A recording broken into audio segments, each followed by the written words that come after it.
Entonces, vamos a empezar la clase de hoy. Pueden tomar su lugar para sentarse.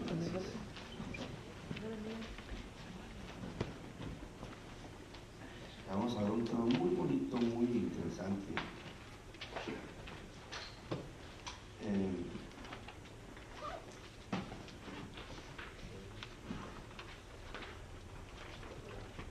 Vamos a empezar los domingos. Voy a poner una pausa, posiblemente siempre ya en la clase de Mateo, y vamos a empezar a iniciar una serie de estudios. Pero estos estudios necesito que venga toda la iglesia. Voy a estar realmente buscando a los hermanos que no vienen a dominicar para que vengan. Voy a molestarlos, voy a estarlos acechando, acosando hasta que vengan a dominicar. Y damos la primera palabra. La primera palabra me están contando esta semana de una iglesia muy seria, famosa en muchos años, muchísimos años. El pastor es doctor en teología, se llama un apóstol y ha escrito libros, tiene paso. Pero están pasando cosas raras. Tiene su grupo de danza, que yo en particular no se me hace que es un ministerio la danza, pero bueno. Entonces entran a danzar las muchachas y de repente dan éxtasis y que ven frutas, racimos de frutas así, y que empiezan simplemente a agarrarlos, los agarran y están comiendo frutas. La iglesia les éxtasis y nomás hacen una cosa, son cosas más raras que pastor. Necesitamos, hermanos, y yo voy a pulmar y voy a molestarlo, y si se enoja, pues enójese.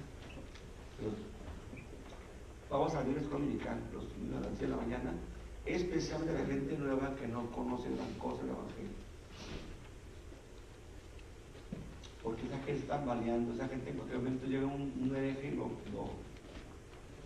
puede mover de su lugar o hacer que su fe tambalee. Entonces, vamos a empezar a partir del siguiente domingo una clase acerca de los rudimentos de nuestra fe, lo básico del evangelio, la creación del mundo, el pecado, la caída del hombre, la gracia, el bautismo, todos los temas que son básicos para nuestra fe y que no conocemos.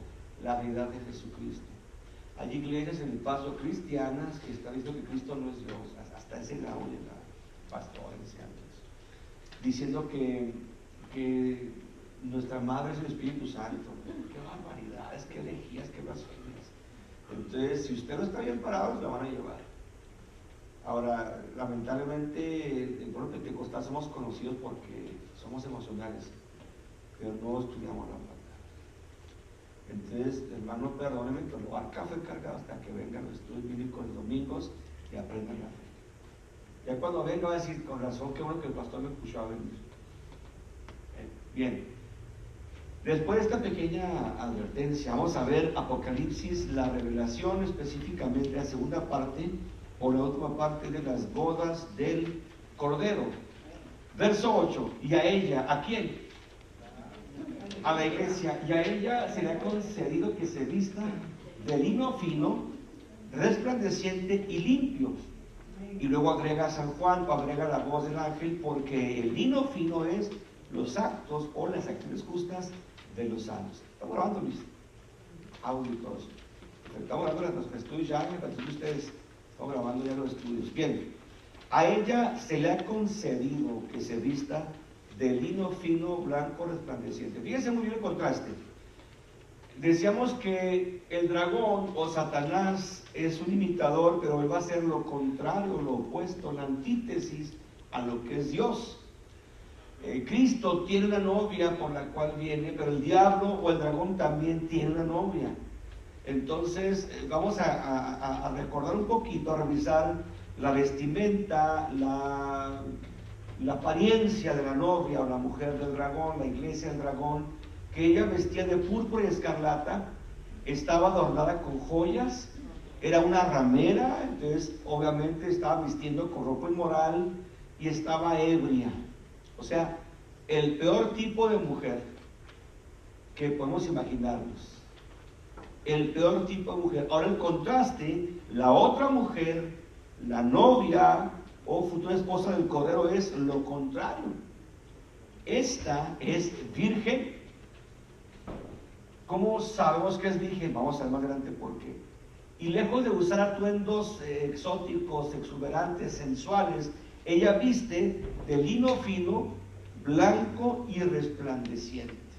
Entonces, fíjense los contrastes, ¿verdad? Una mujer viste púrpura escarlata, otra viste lino fino, blanco, resplandeciente. El lino es un material muy preciado. A mí me gusta mucho el lino. Me gusta, es una tela muy fresca, muy bonita, un poquito vaporosa, es cómoda. El lino es un corte de una tela de lino. Y lo interesante es que el lino, quizá no sabemos de dónde lo sacan, ¿verdad? Las fábricas lo usan o lo fabrican de la semilla de la linaza. Linaza, lino, linen en inglés. La linaza lo usan como fibra para construir o para fabricar este tipo de tela. La linaza, hermanos,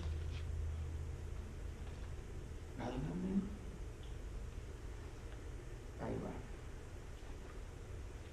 La linaza, esta semillita, la usan, la hacen como pulpa y empiezan poco a poco a generar precisamente este corte, esta tela.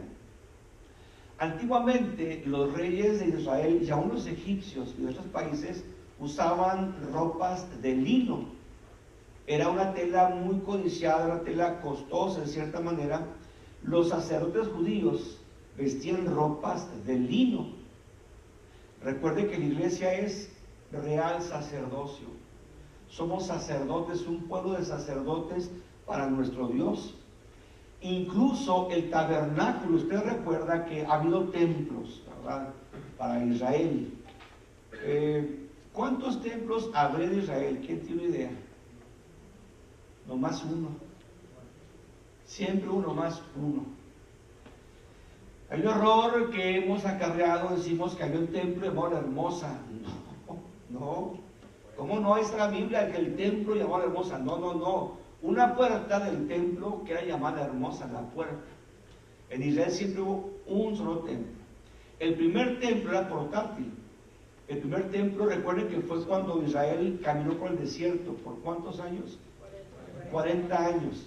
Entonces Dios instruye a Moisés para que haga un templo o un tabernáculo.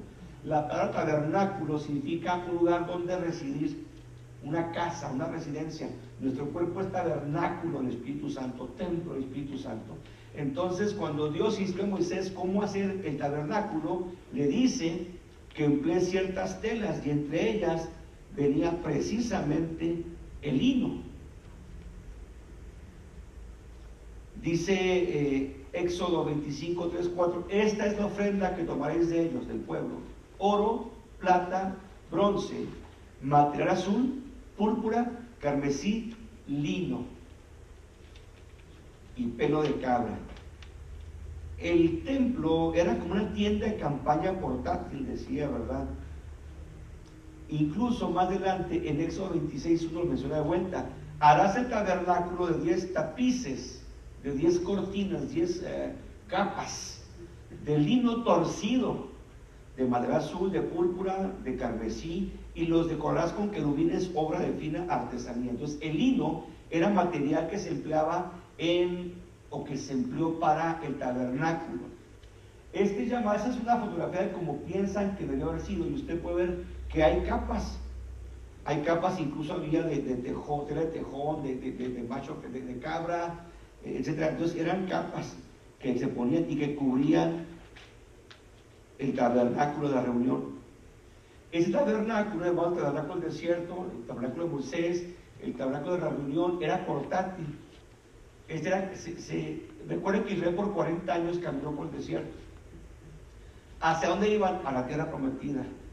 ¿Y cómo se movían o por qué se movían? Por la voluntad de Dios. Estaba en la presencia de Dios, una nube sobre ellos, y cuando la nube se paraba, ellos se paraban. Vivían ahí días hasta que se movía la nube, se movía Dios junto con la nube. Entonces el tabernáculo era portátil. Este tabernáculo se armaba y se desarmaba, y únicamente los sacerdotes, los levitas, podían cargar. nadie más, excepto. Bueno, pues el lino fue parte del material que se empleó para la construcción de este tabernáculo. Pero esta novia de este cordero, dice la palabra que usa ropas de lino fino, pero agrega que es de color blanco, resplandeciente. Y siempre que hablamos de blanco, hablamos de pureza. Entonces la mujer viste de lino fino blanco, significa que es un símbolo de que ella es pura. Aún las novias, bueno, antes, ahora ya no se casaban de blanco si no iban vírgenes al matrimonio. Entonces, el color blanco de una novia lo dejó de ser, pero era símbolo de la pureza, la virginidad con la cual ellas iban al altar. Incluso el apóstol Pablo advierte o menciona que la iglesia es como una virgen. 2 Corintios 11:2 dice: porque os celo con celo de Dios, pues os he desposado con un solo marido. ¿Quién es? Cristo, para presentaros como una virgen pura a Cristo. De tal forma que aunque la iglesia del siglo XXI de este país y de muchos países se ha corrompido y todo, bueno, esa no es la novia de Cristo. Ahorita vemos que la iglesia en gran parte de la iglesia hay un desorden, hay inmoralidad, el mundo está allá adentro, no se ha metido, ya se metió el mundo. Entonces esa no es la novia de Cristo. Esa no es la novia de Cristo. Cristo sigue esperando y va a venir únicamente por una mujer virgen, blanca, pura. Entonces la iglesia corrompida, la iglesia apuesta, no se va a ir. Lamentablemente debo decirles, pero en esta iglesia hay gente que no me gustaría estar con amarrados con ellos cuando venga el rato, porque me quedo. Entonces, el mismo Dios dice que no todo el que diga Señor, Señor vendrá al cielo, ¿verdad? Únicamente los redimidos. Entonces la iglesia es esa mujer de lino fino, blanco, resplandeciente, que viene acá, o que va a casarse con Cristo. La iglesia fiel va a ser vestida de lino fino o de blanco. Hay gente que duda, o hay teólogos que dicen que no, que esta novia o esta mujer de lino fino no es la iglesia, y dicen que puede ser la de Jerusalén, dicen que muchas cosas, pero de acuerdo a la palabra de Dios, esta mujer virgen que va a casarse con Cristo tiene que ser la novia o la iglesia.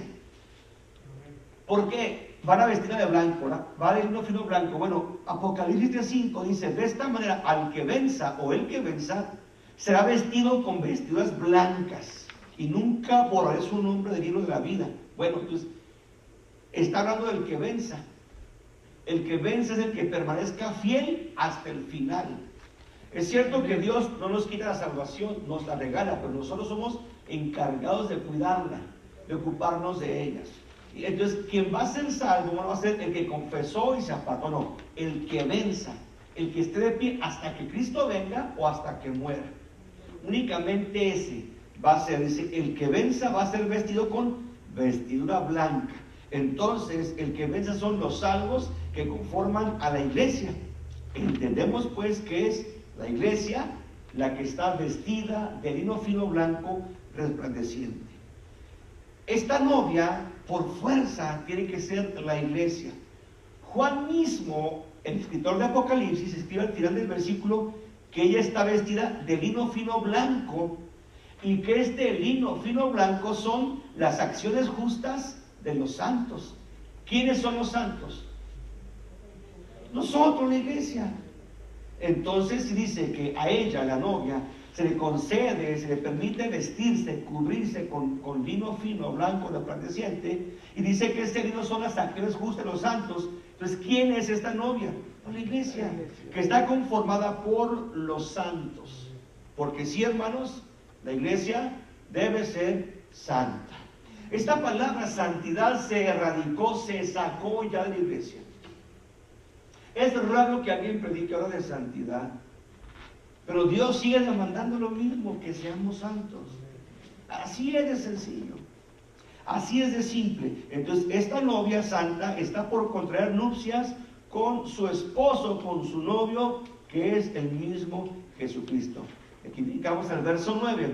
El ángel, dice Juan, me dijo: escribe, Bienaventurados los que han sido llamados a la cena de las bodas del Cordero. Me dijo además, estas son palabras verdaderas de Dios. Mire qué interesante. Bienaventurados los que han sido llamados a la cena de las bodas del Cordero.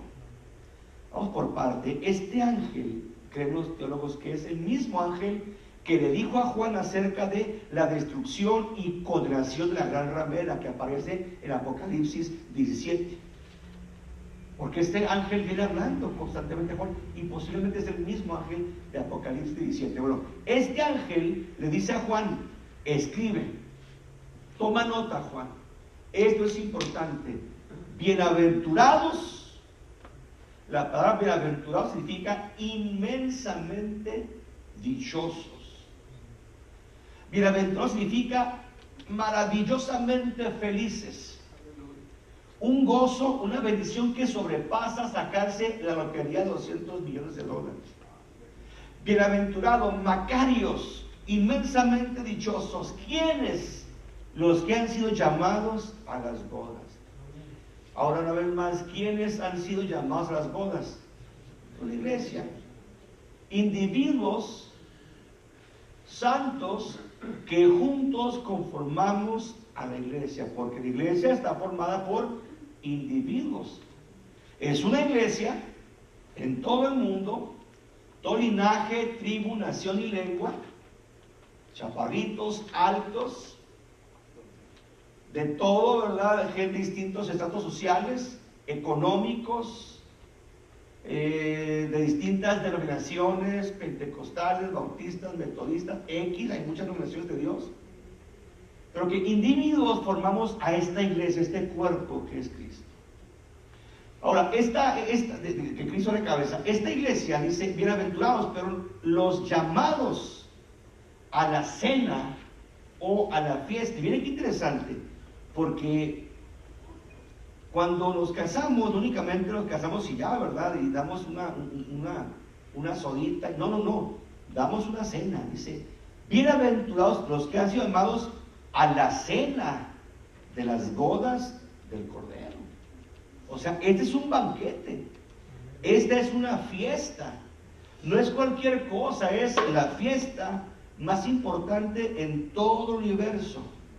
Porque se casa el amo y Señor, el Todopoderoso del universo, que es Jesucristo. Recuerden que anteriormente en la clase vimos que Juan o el ángel llama Curios o Señor, que es amo soberano a Cristo. Le llama el Todopoderoso, el Pantocrator, que significa que gobierna sobre todo y sobre todos. Entonces, Él se casa el Hijo de Dios. Entonces, es un evento universal, cósmico. Por lo tanto, no va a ser cualquier fiesta, va a ser un festín. Y para esto el ángel dice, bienaventurados los invitados a la cena, del griego deipnon, que significa festín, banquete. En los banquetes damos lo mejor que, en las bodas lo mejor que podemos, ¿verdad? Se casa nuestra hija o se casa uno y lo mejor que podemos lo damos, para impresionar. Pero aquí el Señor no tiene que impresionar a nadie, pero va a ser una fiesta de acuerdo a su investidura. Y el Señor invita, o el ángel dice, bienaventurados, dichosos, inmensamente dichosos, que gozan del grande favor de Dios. ¿Quiénes? Todos aquellos que han sido invitados a la cena de las bodas del Cordero.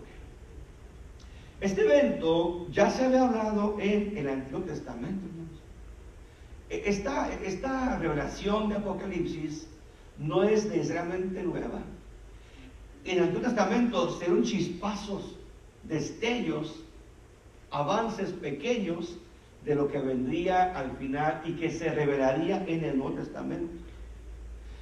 En Isaías 25:6 dice el profeta, sobre este monte Jehová de los ejércitos hará a todos los pueblos un banquete de manjares, un banquete de vinos añejos, manjares suculentos y refinados vinos añejos. ¿Hará a quién? A todos los pueblos. ¿A quiénes? La iglesia, que es formada por tribus, naciones y lenguas. Entonces, ya había hablado Isaías acerca de un evento grande, de una cena grande, donde todos los pueblos redimidos por el Cordero vendríamos a celebrar este banquete. Mismo Jesús Antes de morir, cuando cenó o tomó la cena del Señor, la última Pascua con sus discípulos, les advirtió que no volvería a beber del vino en una cena hasta que viniese en el reino de su Padre. Leemos en Mateo 26, 29. Pero os digo que desde ahora no beberé más de este fruto de la vid hasta aquel día cuando la beba nuevo con vosotros en el reino de mi Padre. ¿Dónde? En la cena de las bodas del Cordero. Hasta aquí, preguntas, comentarios. No hay ninguno. Bueno, ahora lo veo un poquito triste. Es que si no hay mucha gente se entristece, ustedes cómo está uno. Cuando mucha gente se emociona y pregunta, pues poca gente como que se pone triste. Faltaron preguntones, faltaron ahora preguntones. Bueno, ahora, pero al final de este texto, de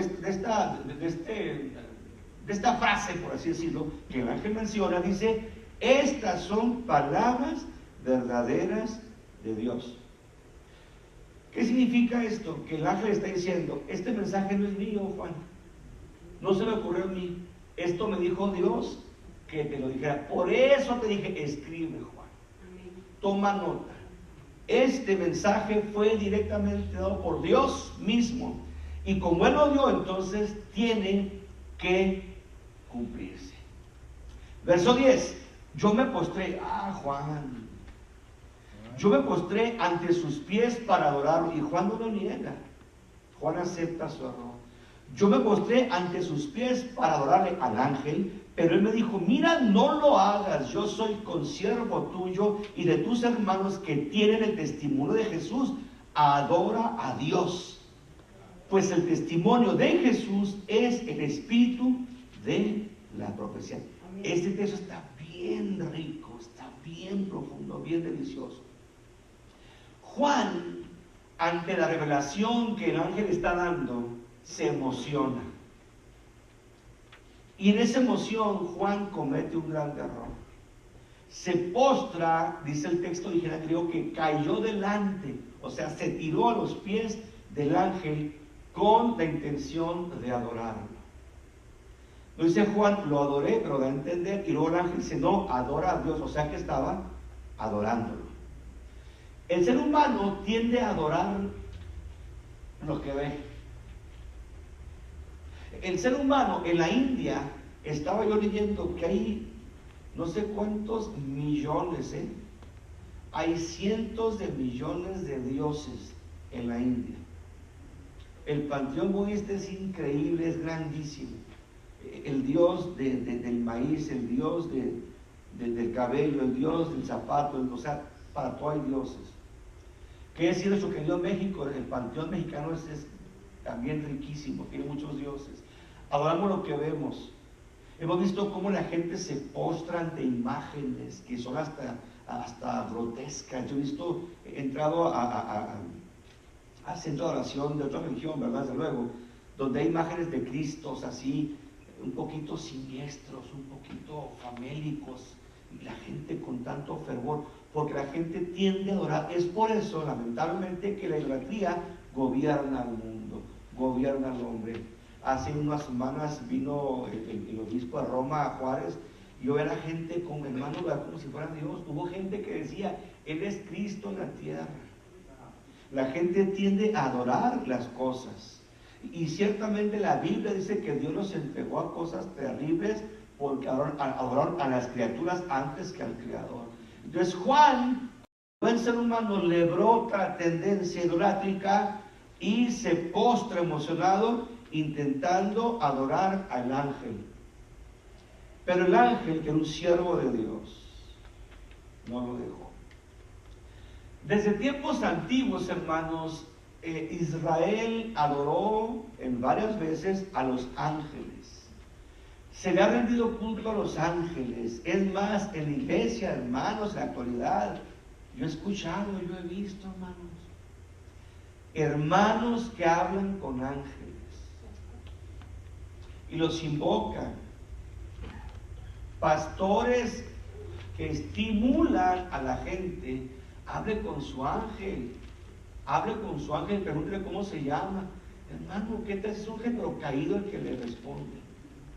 Es muy peligroso La Biblia jamás nos enseña que intentemos hablar con los ángeles de una manera, de una forma. Ahora, entonces, lamentablemente el culto a los ángeles no es nuevo, es muy viejo. Tanto así que en la Biblia Dios prohibió esta práctica de adorar a los ángeles. Dice la palabra del Señor en Deuteronomio 4:19, no sea, Dios hablando, que al alzar tus ojos al cielo y ver el sol, la luna y las estrellas, es decir, todo el ejército del cielo. A los ángeles antiguamente se llamaban estrellas o ejército del cielo. No va a ser que al verlos se ha desviado a postrarte ante ellos y a rendir culto a Jehová, a cosas que Jehová tu Dios ha asignado a todos los pueblos debajo del cielo. Dios prohibía adorar a los ejércitos del cielo, a las estrellas, que eran ángeles. Ahora leemos otra porción que se encuentra en el mismo Deuteronomio 7, 3 al 5. Si se ha ido a servir a otros dioses, inclinándose a ellos, o al sol, a la luna, o a todo el ejército de los cielos, lo cual yo no he mandado, cuando te avisen, Moisés, después de que los oigas, entonces lo averiguarás bien. Y he aquí que si resulta ser verdad y cosa confirmada que se ha hecho tal abominación en Israel, entonces sacarás a las puertas de la ciudad a aquel cuyo hombre o aquella mujer que ha hecho esta cosa mala y los apedrearás, así morirán. O sea que si encontraban a alguien adorando a los ángeles, tenían que sacarlos, pero no en la ciudad, porque no puede morir gente en la ciudad, eran inmundos. Los sacaban de las puertas, los apedreaban hasta matarlos. ¿Por qué? Porque la gente adoraba a los ángeles en Israel. Otras naciones, olvídense, adoran ángeles. En televisión es muy común que se anuncie psíquicos que hablan con ángeles. Hermano, no. La Biblia dice, me parece que es Hebreos, que los ángeles son ¿qué? Espíritus ministradores. Y si usted intenta hablar con un espíritu, ¿cómo se llama eso? Espiritismo. Los ángeles son espíritus que vienen a servir a los que hemos de ser salvos, a la iglesia, pero no a hablar con nosotros, no a comunicarnos con ellos. Es peligroso. Entonces, si usted quiere hablar con un ángel, es muy posible que el ángel que responda sea un ángel caído. ¿Con quién hablamos? Con Dios. Amén. No hace falta hablar con nadie más, con Dios. Ahora, este ángel, cuando Juan se postra para adorarlo, el ángel como que se horroriza, hermanos.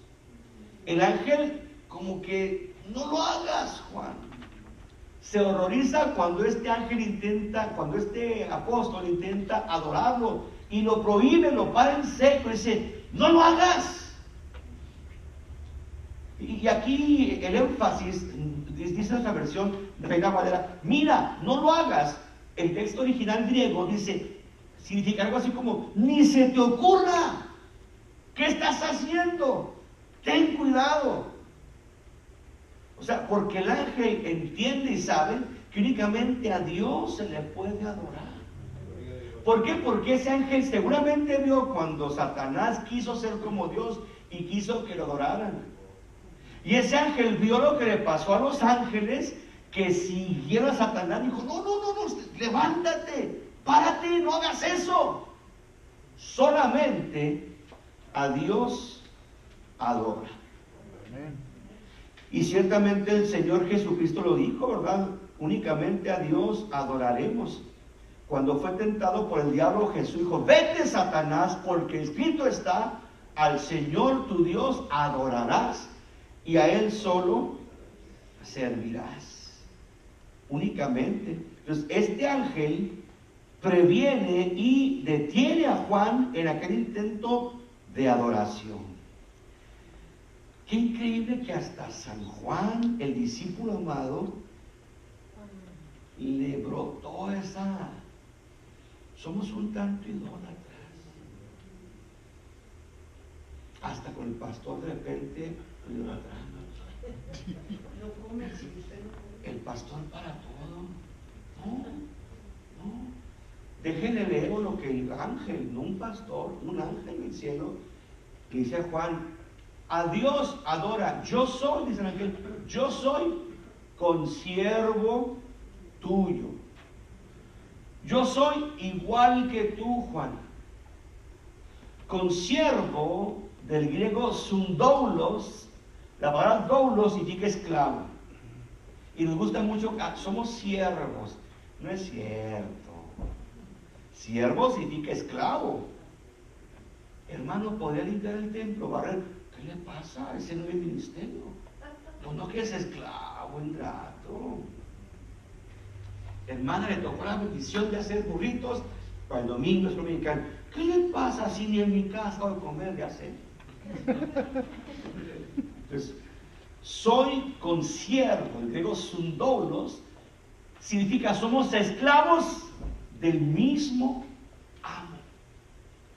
El ángel le manifiesta a Juan, yo no soy nadie especial. Tú y yo servimos al mismo amo. Somos consiervos, dice Juan, tú y yo somos consiervos, y aparte soy consiervo de los santos. Ahora, al hablar de los santos, hay que entender esto, hermanos. Venimos con el concepto católico de que el santo es el que pone veladoras, y no. Usted y yo somos o debemos ser santos. Santo significa que se apartó para algo especial. Y como santo fue apartado para no hacer cosas que el mundo paga. Por eso no voy a los bailes, no tomo, no fumo, no maldigo, no cuento mentiras. No. ¿Por qué? Soy apartado. Tengo un dueño. Debo consagrarme a ese dueño. Entonces, este ángel es consiervo suyo y mío. Somos consiervos de los ángeles. Entonces, el ángel pone en su lugar a Juan. Dice, no, Juan, tú y yo somos consiervos, somos iguales. Es un error que tú intentes adorarme. Soy consiervo también de los santos, la iglesia de Cristo. Dice, y luego el ángel agrega algo muy bonito, dice, los que tienen el testimonio de Jesús. Y yo decía, ¿a qué se refiere este ángel con aquellos que tenemos el testimonio de Jesús? ¿Usted qué piensa, hermano? ¿Quién será el que tiene el testimonio de Jesús? ¿Quién podrá ser? Amén. Pero, ¿cómo? ¿Qué significa testificar? En primer lugar, declarar. Sí. Testificar viene de la palabra testículo.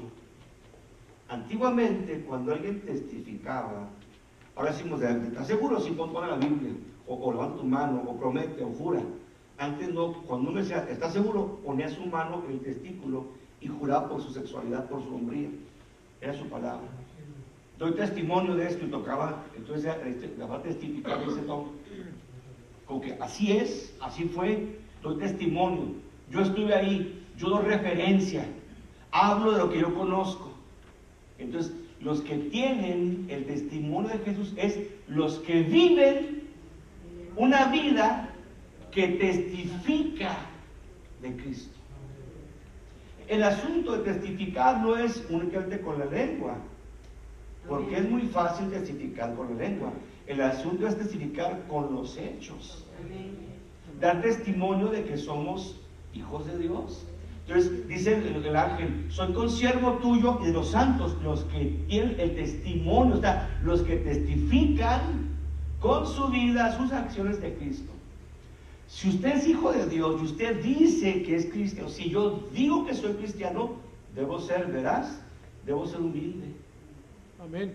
Debo ser condescendiente. ¿Qué me pasa? No sé quién soy yo. No. Lamentablemente, por levantar las manos, hablar lenguas, pero tu testimonio no es congruente con el Evangelio de Cristo. Y si la gente nos tacha luego,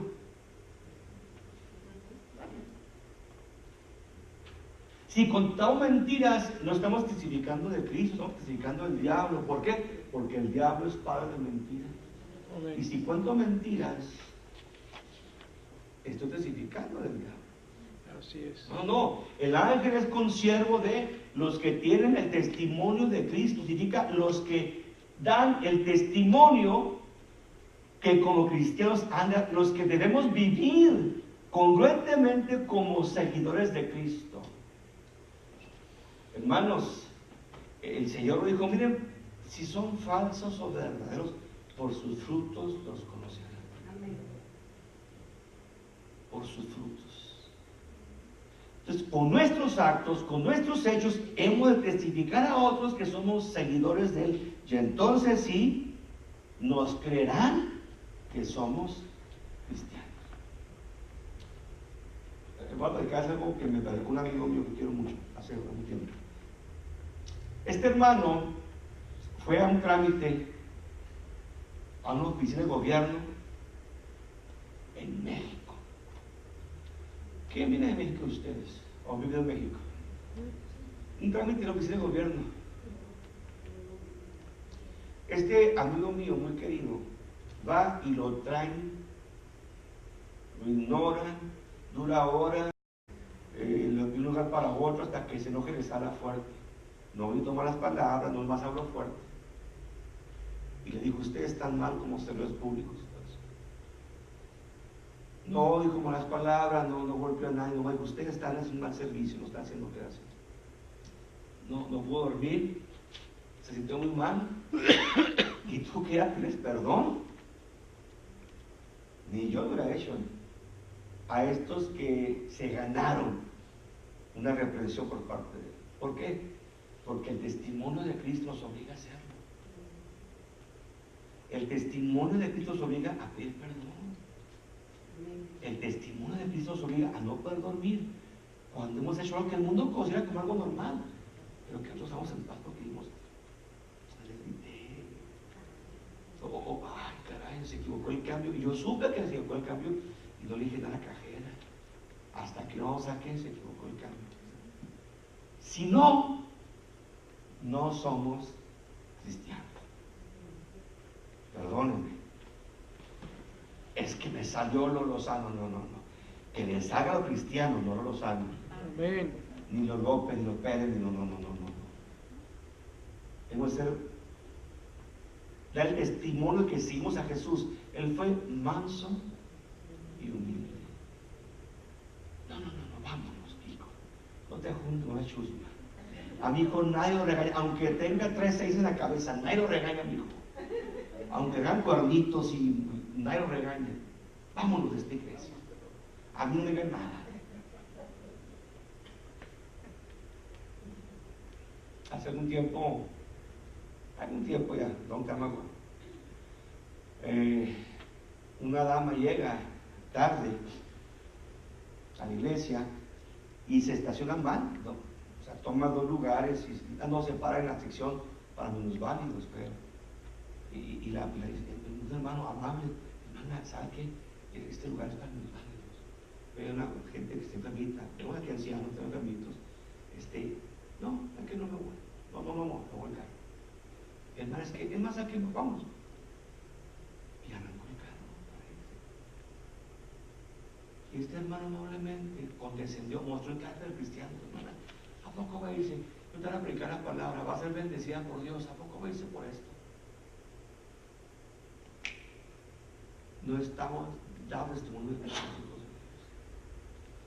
Cuidado con el testimonio. Demos testimonio que somos hijos de Dios. Y el ángel termina esta parte diciendo, el testimonio de Cristo es el espíritu de la profecía. Esto está pesado, está sabroso esto, fíjense bien, el testimonio de Cristo es el espíritu de la profecía. Entendemos que la palabra espíritu es como un fantasma a veces, ¿no? Es un espíritu, un fantasma. No. Ahora, note, dice que es el espíritu con E minúscula. Si fuese con E mayúscula, ¿de quién estará hablando? El Espíritu Santo. Entonces, cuando en la Biblia leemos la palabra espíritu con E mayúscula, está hablando del Espíritu Santo. Pero cuando es con E minúscula, se refiere a 2 cosas. Un espíritu, un ser con vida que es ¿cómo? Intangible, no puede tocarse, un espíritu, un ángel o un demonio, o un espíritu, ¿verdad? Algo etéreo, algo espíritu, un fantasma, por así decirlo. Pero también la palabra espíritu significa intención, intencionalidad. Por ejemplo, no, desde que llegó lo vi con un espíritu medio mañoso, medio ratero, o sea, será la intención de hacer daño. Oiga, hermano, hace tiempo llegó una dama, no volvió y una dama advirtió, o sea, que no, esta dama, hay unas iglesias y de donde va, vivir, hace daño, afecta, hablan mal de los diáconos, dice que hay demonios y todo eso. Y sí, desde que la vi yo viene un espíritu medio, o sea, una intención. ¿Sí? Entonces, espíritu es o un fantasma, o un ángel, o un demonio, o es intención. Entonces el ángel dice que el testimonio de Cristo es el espíritu de la profecía, o sea, la intención de la profecía, la razón por la cual la profecía se dio es para testificar, para hablar acerca de Cristo. Eso significa este texto tan bonito. La razón por la cual se da la profecía es para glorificar, para exaltar, para testificar o hablar de Jesucristo. Por esta razón, ese es el espíritu. Ahora ando con un espíritu muy deportista. ¿Qué significa? Me puse tenis, pantalonera, con un ánimo, una intención. ¿Y qué pasó? No, pues ya me quitaron las ganas y voy a echarme una siesta. Ando un espíritu muy combativo, es una intención peleonera, un ánimo peleonero. Entonces, el espíritu de la profecía, la razón por la cual la profecía fue dio, fue para testificar de Cristo. Y aquí, hermanos, brincamos algo bien importante. No hay preguntas, comentarios, no hay ninguna. Correcto. Y aquí brincamos algo maravilloso. Aquí como que se acaba ese diálogo entre Juan y el ángel. Y ahora el ángel como que deja de hablar un momento y Juan contempla algo muy interesante. Verso 11. Vi el cielo abierto y he aquí un caballo blanco. Pero el caballo blanco no es lo importante, dice. Y el que lo montaba se llama, no se llamaba, se llama fiel y verdadero. Y con justicia él juzga y hace guerra. Me gusta mucho esa fotografía de Palmar Benco. Palmar Benco es una pintora cristiana que hace cosas muy interesantes de Apocalipsis, muy bonitas. Juan contempla el cielo abierto y esta es la segunda ocasión que Juan ve el cielo abierto. La primera vez que Juan ve el cielo abierto es en Apocalipsis 4:1, cuando Juan contempla una puerta abierta en el cielo, ¿verdad? Entonces, cuando se abre la puerta, ¿para qué es? ¿Para entrar o para salir? Y cuando Juan en Apocalipsis 4:1 dice que ve una puerta abierta en el cielo y de repente una voz del cielo dice, sube acá. Esa puerta se abre para que Juan suba. Y esta subida que Juan da al cielo es una tipología de el arrebatamiento de la iglesia. Y ustedes se pueden leer Apocalipsis 1 al 3, ¿sí, hermano?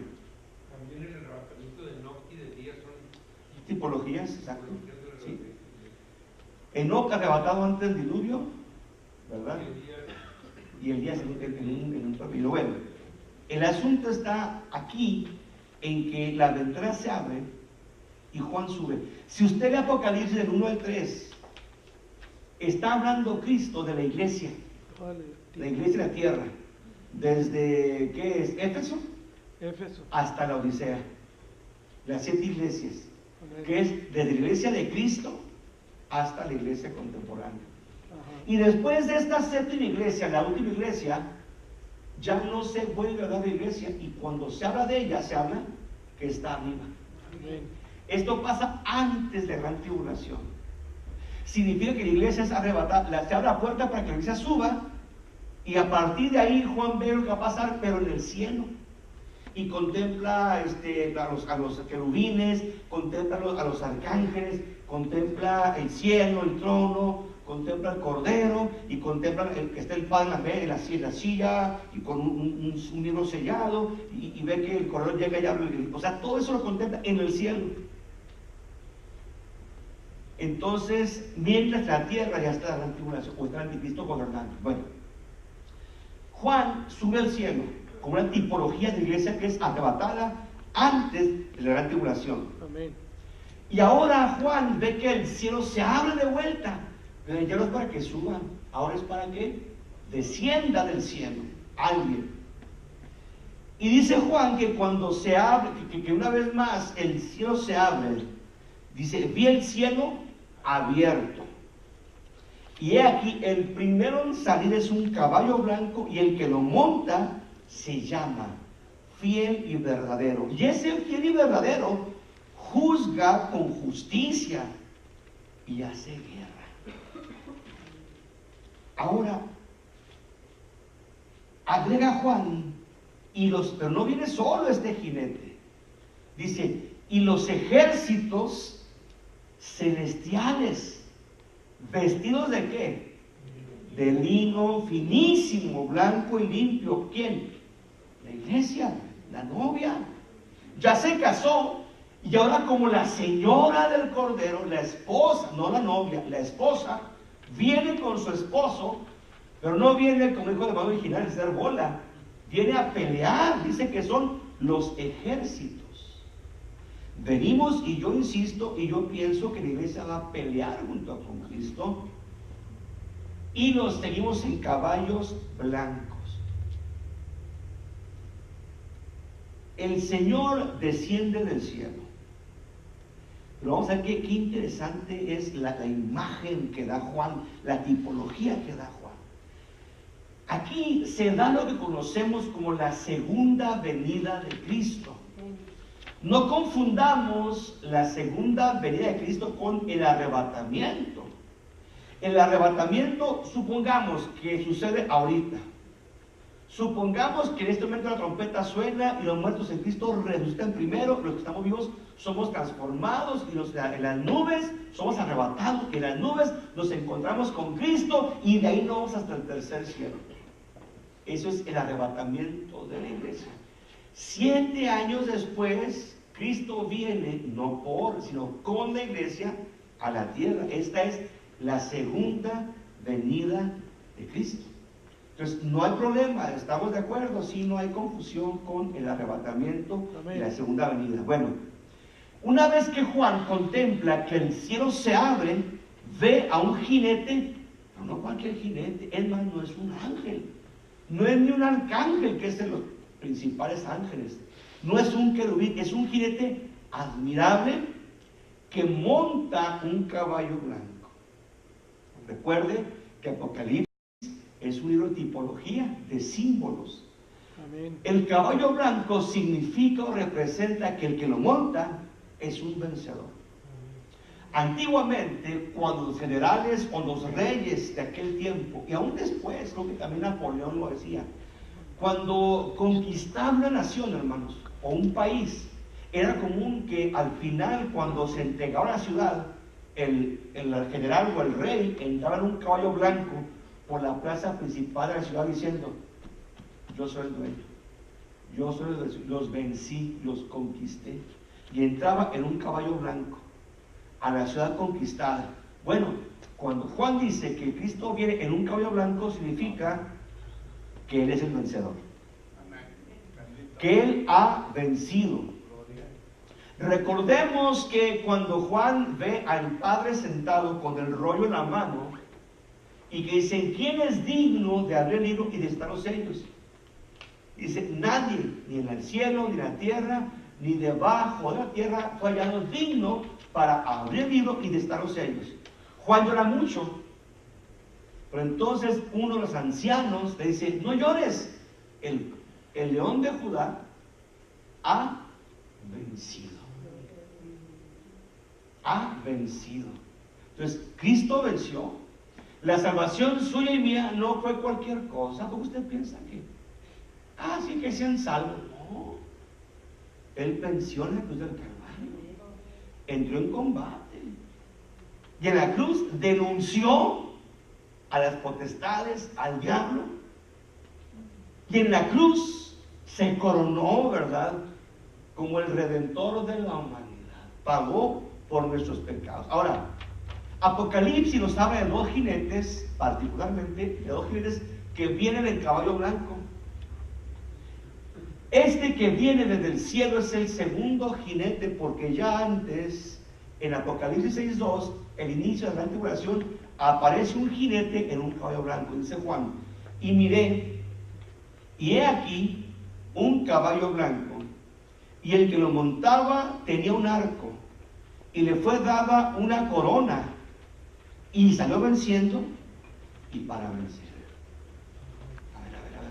Ya habló de un jinete en un caballo blanco. Este jinete traía un arco, no traía flecha, no dice que el arco, quizá no traía flecha. Le fue dada le dieron una corona. El griego Stefanos. Stefanos era una corona de laurel que se daba a los vencedores. Y este salió venciendo, y para vencer es el anticristo, que va a ganar. Nadie va a parar al anticristo. Dios va a darle licencia de que él gobierne a la tierra. Va a vencer. Pero este segundo jinete no es el primer. Hay gente que piensa que el primer jinete es Cristo. No, es el anticristo. Vamos a ver por qué.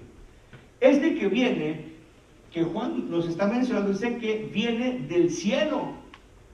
El cielo se abre, sale el jinete desde el cielo, mientras que el otro jinete viene o aparece de la tierra. Ahora, este que sale del cielo, su nombre es fiel y verdadero.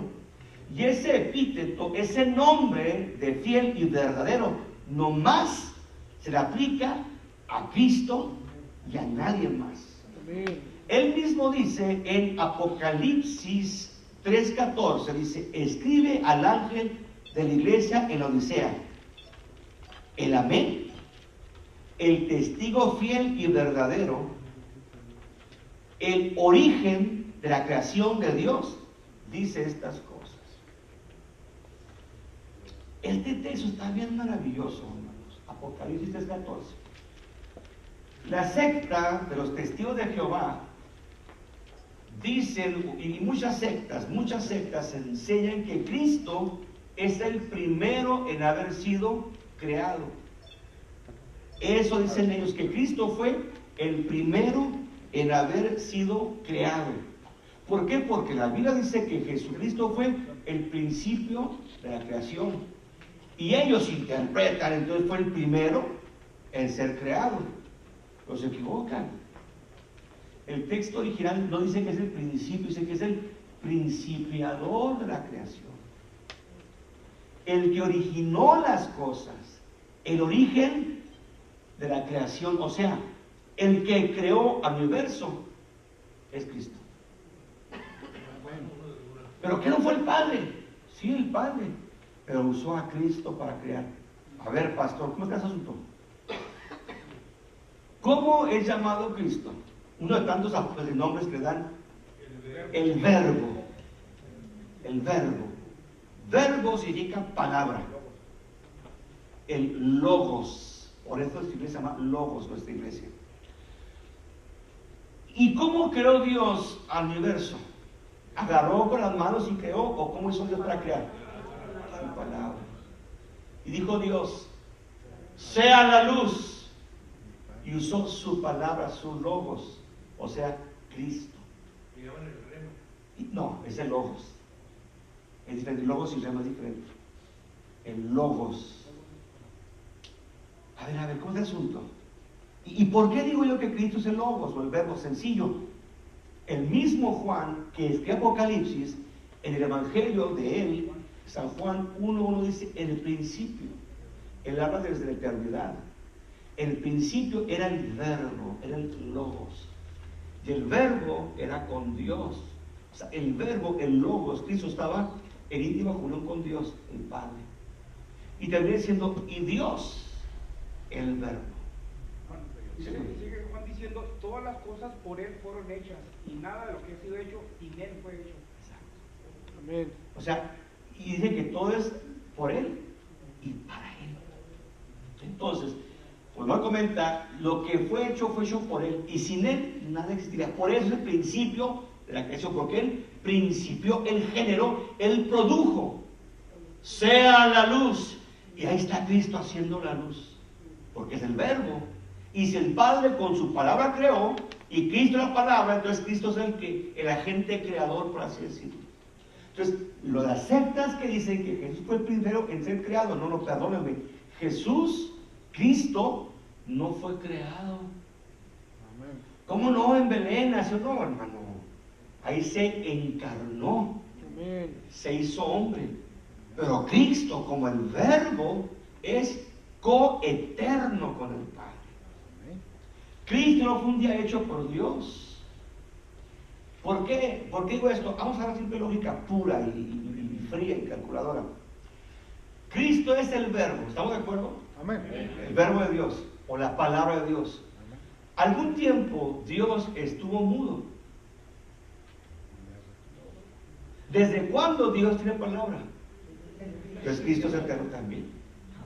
Porque Él es la palabra de Dios, el verbo. Ahora, logos va mucho más allá de decir una palabra simple. Lo he explicado varias veces, lo explicaré de nuevo. Logos significa la expresión con palabras, la expresión verbal de lo que yo tengo en mi corazón.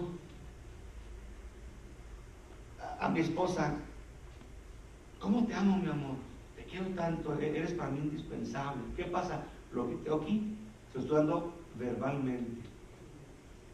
O sea, le estoy expresando lo que yo tengo, lo que yo soy, verbalmente. Por eso, de la abundancia del corazón habla la boca. Amén. ¿Verdad? Entonces, Cristo es la expresión verbal de lo que Dios es. Su amor, su justicia, su pureza, su misericordia, su gracia. Él es verbalmente expresado, el verbo, el logos. Es maravilloso. Si usted me viera a la madrugada estudiando la palabra, se diría el pastor ya se volvió loco. Me siento bien. Le echo porras, en serio, le echo porras al Señor. A ese Señor, sí, hermanos, jóvenes, más jóvenes. ¿Desde cuándo, cómo puedo decir esto? Cristo, ¿desde cuándo? Si la Biblia dice, God made the heavens and the earth. He didn't say, Jesus made the heavens and the earth. Isn't Jesus God? Jesus, yeah, but So? He wasn't born yet. No. He wasn't incarnated. Incarnated, He wasn't.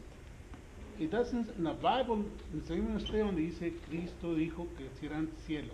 Okay. St. John 1:1. In the beginning was the Word. In the beginning was the word, the Lord. Christ. The Word. Christ? The Word, yes. No, But, I don't know. mire, es que habría que entenderlo con el Espíritu. Habría que pedir la iluminación para entenderlo. Hemos de divorciar la idea o de separar la idea de Jesús y del verbo. Si dice, ¿estamos de acuerdo que Cristo es el verbo de Dios? La palabra de Dios, ¿estamos de acuerdo con eso? Well, He wasn't born yet. ¿Cómo puede ser la palabra de Dios que todavía no es encarnada, como usted dice? No, en el comienzo de la Biblia, ¿dónde sale la palabra Cristo? Ok. Una vez más, el Antiguo Testamento nos va revelando poco a poco lo que Dios quiere. Dios es un solo Dios. Va a ser el tema bien gacho, ¿no? Perdonen. ¿No le hace? Porque digo que no quieren estudiar. Es importante esto, lo que bueno que lo comente usted, qué bueno que lo dice. Si yo dijera que Cristo, no la palabra, pero Él, Cristo, aparece desde Génesis 1:1. No dice Cristo, No. pero dice en el principio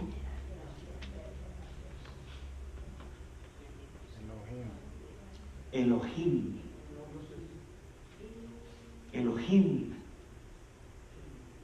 El primer texto de la Biblia, no vamos al Nuevo Testamento, el primer texto de la Biblia dice algo bien, pero bien precioso. A ver, déjeme intento hacer esto. Read the verse. Vamos con tus abusados, para tratar de... Mire qué bonito este asunto. Acá ya no hay hoy. Ok.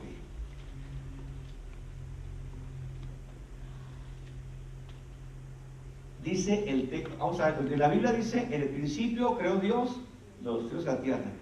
Pero en el hebreo original dice, Bereshit, Elohim, Bará. No, Bará.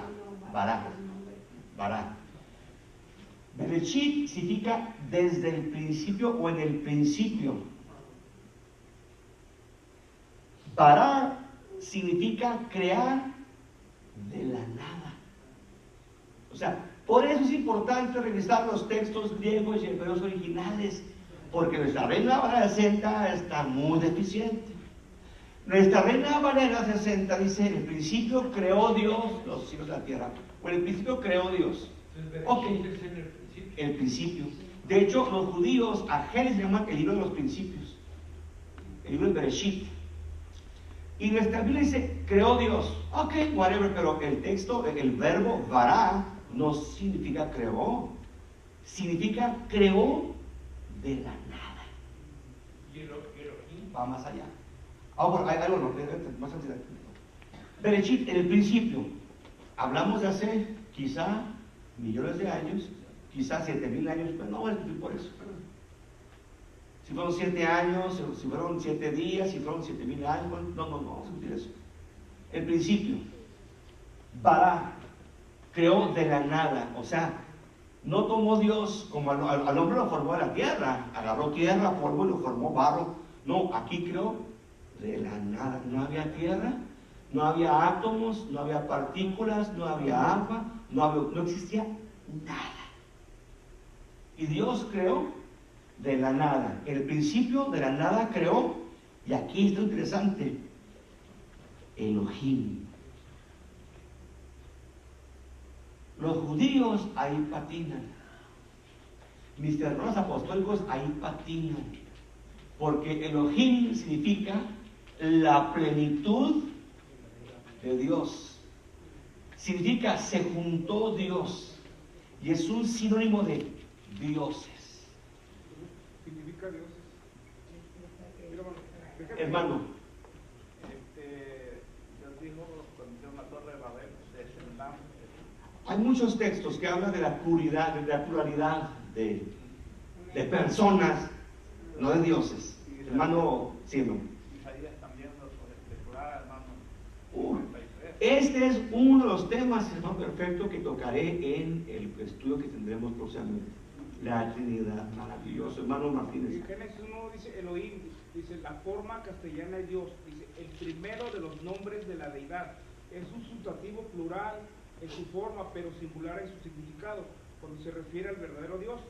El énfasis en Génesis 1:16 está en la pluralidad, ahí está el plural. Entonces, el principio creó dioses. Ahora, no dice dioses, no dice dioses, pero habla de, el principio se juntó Dios. Un punto más allá. Hermano Scooby. Entonces, si hablamos de que se juntó Dios, ¿con quién se juntó? ¿Con quién? Ahora espérenme. Ok, ¿cuándo se juntó? ¿El principio? There was nobody. It was only God. Aquí dice que nomás era Dios. Dios creó el cielo. En su Biblia, otra vez más, esta Biblia fue escrita o traducida en el King James. No sé. ¿O qué español o inglés? It's Ok, es a lo mejor 60, 1960. That's what it is. Moisés lo escribió hace como 4,000 años. La traducción que nos llegó a usted y a mí ya está muy torcida. Cambiada. Ahí le va. Vamos a usar la lógica, hermano, ¿eh? Alright. Just logic, pure logic. Logic. Dice Dios, y dijo Dios, sea la luz. And there was light. Y ahí está, su palabra creando. Ok, that's fine. Y dijo Dios, sea esto. Y dijo Dios sea. De repente llega Dios al sexto día. Y en el sexto día dice Dios que hagamos. Who's hagamos? El Padre, el Hijo y el Espíritu Santo. Oye, el Elohim. El Elohim. Ahora, dice, read your Bible. Let's make men in our image. Our image, nuestra imagen. Nuestra, ¿quién?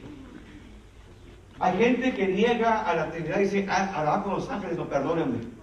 Los ángeles y nosotros no somos la misma imagen.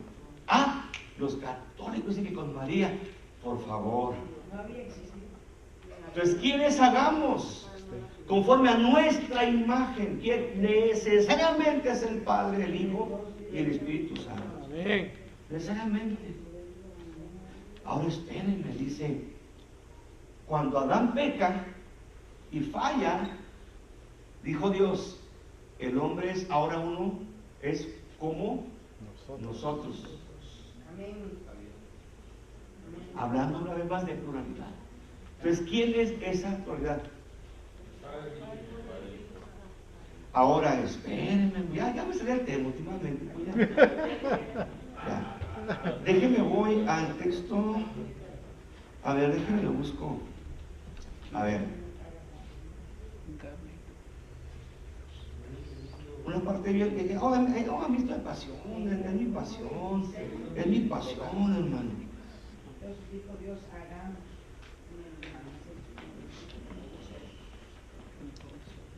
Gloria a Dios. Mira que qué bonito este texto.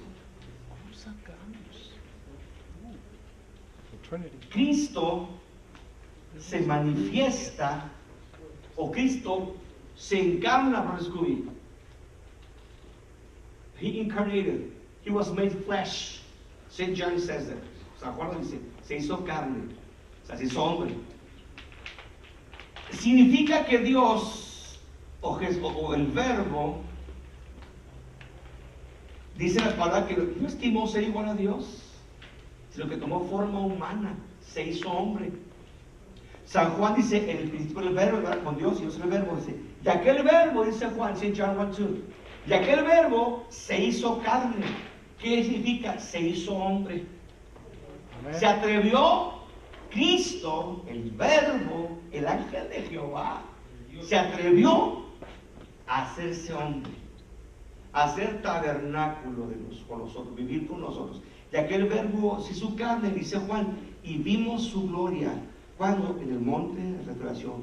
Pero cuando Él se desfiguró. Ahora, se encarnó, se hizo hombre en Belén de Judá hace como 2019 años, más o menos. Pero Cristo, como el Verbo, Él existe desde siempre. Exacto. ¿Qué acaso dijo David? Dijo el Señor a mi Señor. He's talking about two lords. The Lord said unto my Lord, wait a minute, what Lord and what Lord? Jehovah, Yahweh, and the Lord Christ. Jehová y Cristo. Ahora, Cristo se va presentando poco a poco. Es más, ahí me va. Cristo se revela o nos da una tipología, un chispacito de quién es. Una tipología desde el huerto del Edén. Cuando Adán y Eva pecan, ¿qué pasa? Intentan cubrir, intentan tapar su pecado. Ya largaron, intentan tapar su pecado. ¿Qué pasó? ¿Por qué hablas con una mujer? Es que mi esposa no me comprende. Intentamos cubrir su pecado. ¿Por qué te robaste? Es que tenía hambre. Intentamos cubrir. Y qué ridículo es el hombre que intenta cubrir su pecado. Adán y Eva se intentaron cubrir con hojas de higuera. Amén. Claro que se cubrían. ¿Y qué pasó? ¿Qué hizo Dios? Pieles de animal. Los cubrió con pieles de animal. Pero ¿qué tuvo que hacer Dios para cubrir con la piel de animal a Adán y Eva? Matar animal inocente, que nada de que ver, para con la piel de él cubrir a Adán y Eva. Desde ahí estaba anunciando a Cristo, que moría en nuestro lugar para cubrirnos con su ropa de justicia. Pero espérenme, Dios anuncia a Cristo. ¿Dónde estás, Adán? ¿Cómo sabes que estás tú? La mujer que tú me diste, Señor, aparte mandilón, la mujer que tú me diste, Señor. ¿Qué pasó, mujer? La serpiente.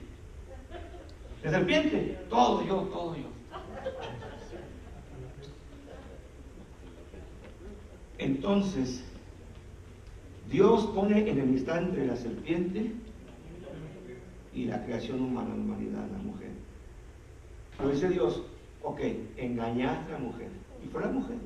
Ayer, el diente de la revelación de la mujer, por su culpa. ¿De aquel tiempo el mandilón? Por bebé. Estaba viendo el fútbol. Total, no andaban juntos. Algún día platicamos por qué andaban juntos. Andaban juntos. Andaban juntos. Bueno, ahí va. Entonces, la engañaste. Ahora, de ella, a la que tú engañaste, de su simiente, levantaré a alguien que te va a herir en la cabeza. Amén. Ya se prometió a Cristo desde ahí. Ahora, estamos leyendo, hermanos queridos, acerca de que el ángel no quería que lo adoraran, ¿verdad? ¿Qué le dijo el ángel? Adora a Dios. Ok, adora a Dios. Entonces, that means that no one can worship an angel. If we're going to worship somebody, it's to be God, ¿verdad? Nobody else. Amen. Not an angel, just God. Amen. Then why there's an angel that admits worship from men in the Old Testament? ¿Por qué entonces en la Biblia, esta mujer que estoy buscando un texto, en estos textos que no lo encuentro? Es que como son páginas de Google, tienen anuncios ahí hasta de no sé qué. Es Jueces 13, 18. Ok, Jueces 13, 18. Jueces 13, 18. Vamos a leer el texto del original. Vamos a leer los textos viejos. Mire que esto es interesante. No voy a parar acá, casi no vamos a acabarlo por muy tarde. Pero déjenme leo esto interesante. Jueces 13. This is Jesus. Ajá. Un ángel llamado el ángel de Jehová se aparece a la mamá de Sansón, brother. Manoah. Manoah, al esposo, Manoah el esposo, ¿no?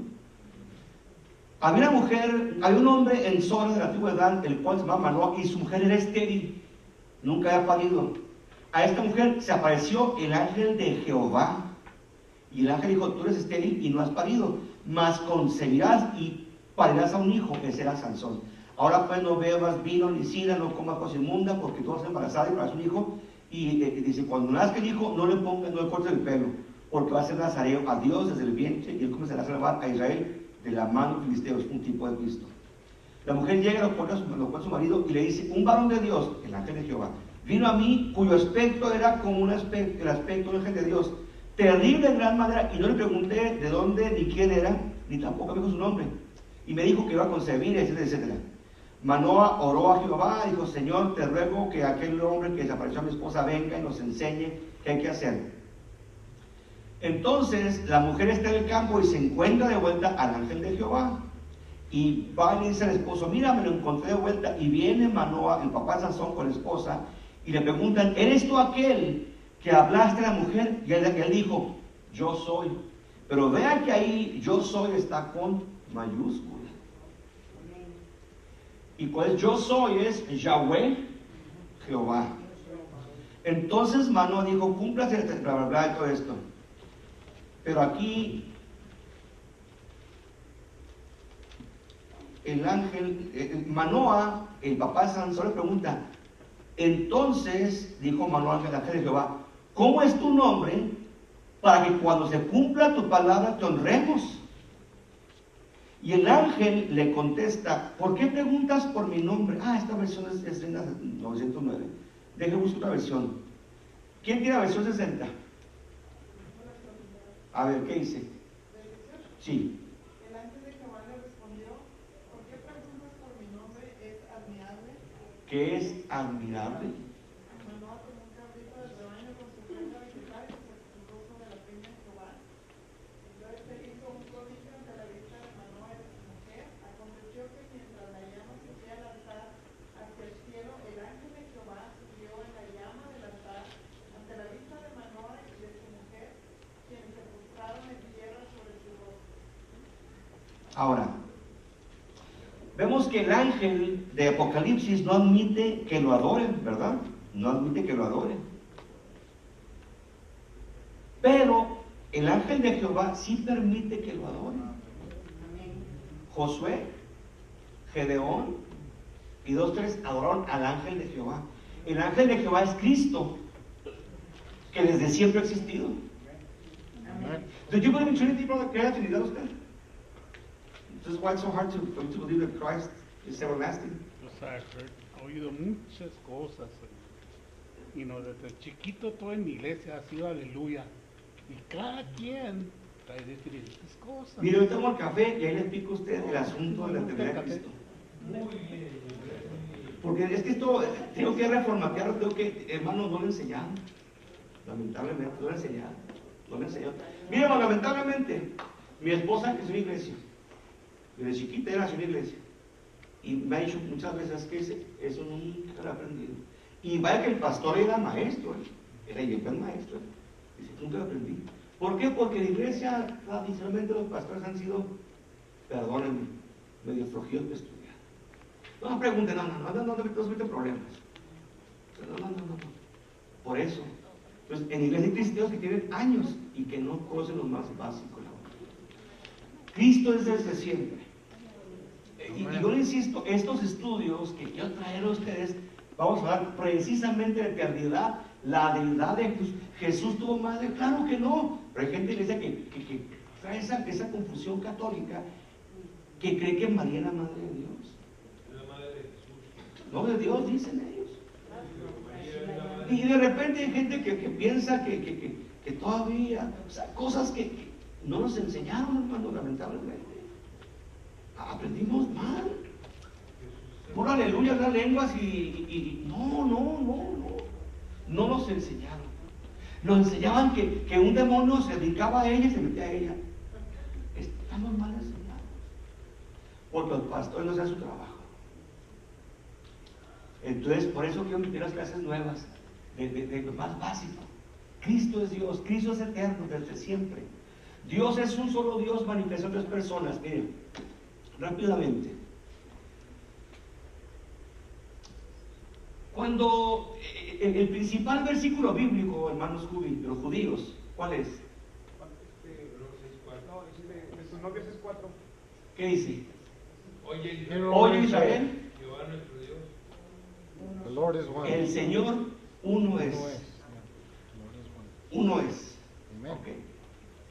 El Señor uno es. Entonces, eso aparentemente no da lugar a creer en la Trinidad. ¿Por qué? Porque el Señor es The uno. Lord is one. Pero en hebreo, la palabra uno se escribe de 2 maneras: Jihad y Ejad. Estas 2 palabras en hebreo, Jihad y Ejad, significan uno. Pero Jihad significa unidad sencilla, simple. Y Ejad significa unidad compuesta. Por lo tanto, dejarán hombre a su madre y a su padre y se unen a su mujer y serán una sola carne. Ejad, una unidad compuesta. Vi un ejército, una unidad de muchos elementos compuesta. Simplemente el agua, yo, hidrógeno. Entonces, aquí está una pluma. Una. Hay un grupo de plumas, es un grupo pero de compuesta. Entonces, la pregunta